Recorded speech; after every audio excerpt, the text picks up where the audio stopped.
G'day there. This is my biggest challenge video.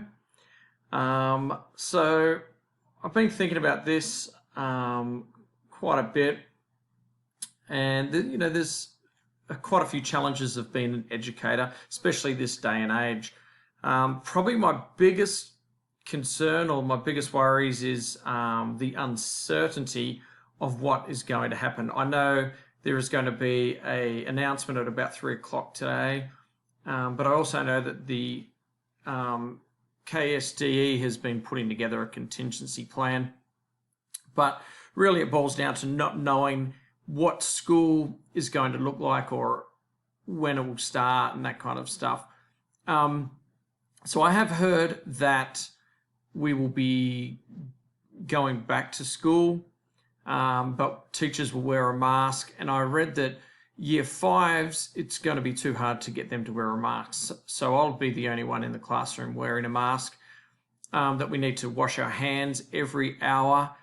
And then we're talking about social distancing. So any unnecessarily furniture in the room we have to take out. These are all kind of physical problems if it's back to face-to-face school.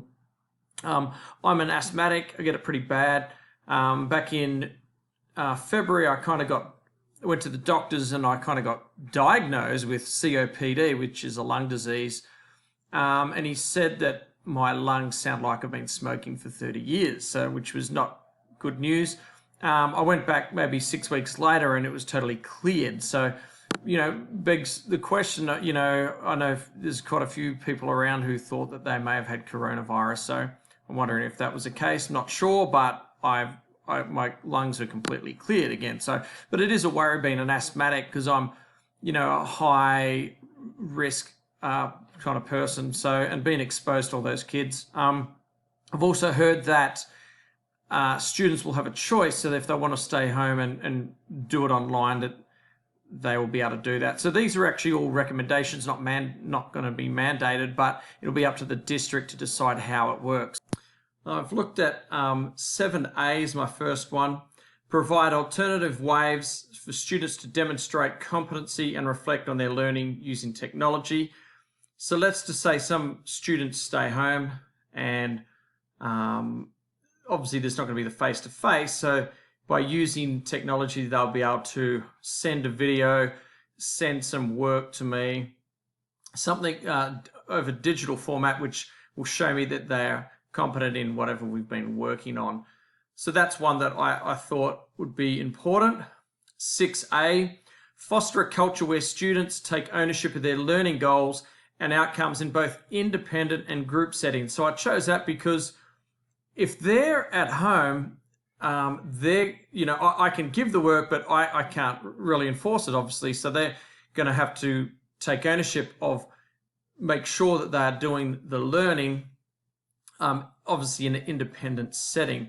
Whether it is face-to-face, and then I've also heard alternate days. So student A and student B, they might come on alternate days.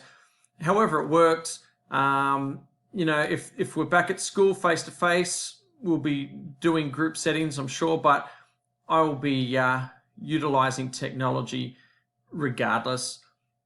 So explore and apply, 5C, explore and apply instructional design principles to create innovative digital learning environments that engage and support learning. So some of the ways I'm going to do that, and they also kind of pertain to the other standards, is create online learning that complements face-to-face classes. So whatever I'm doing in class, if that's the case, I'll be doing the same type of lessons online. So obviously the delivery is going to be different unless I create video tutorials.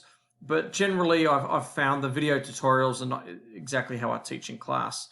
But they'll complement each other. So it's going, whatever happens, whether it's online or face-to-face, it'll be doing the same type of lessons.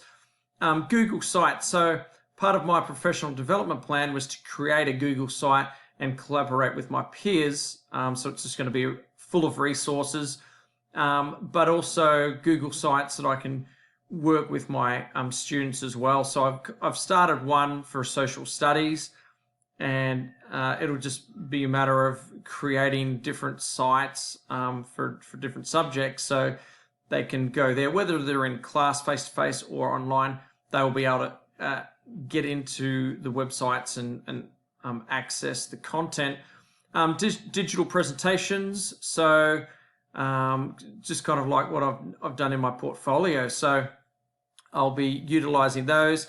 And Seesaw is a platform for delivering and sharing work. That's what we use at Wilson Elementary School, so I'll continue to use that. But they're my kind of biggest challenges, is to just kind of juggle face-to-face and online if that's the way it goes, or really just kind of see the outcomes of today's conference and seeing which direction I'll take. But really it's about the unknown and kind of coming up with contingency plans, or coming up with a plan to deal with whatever the outcome is. And that's it. So thanks for watching.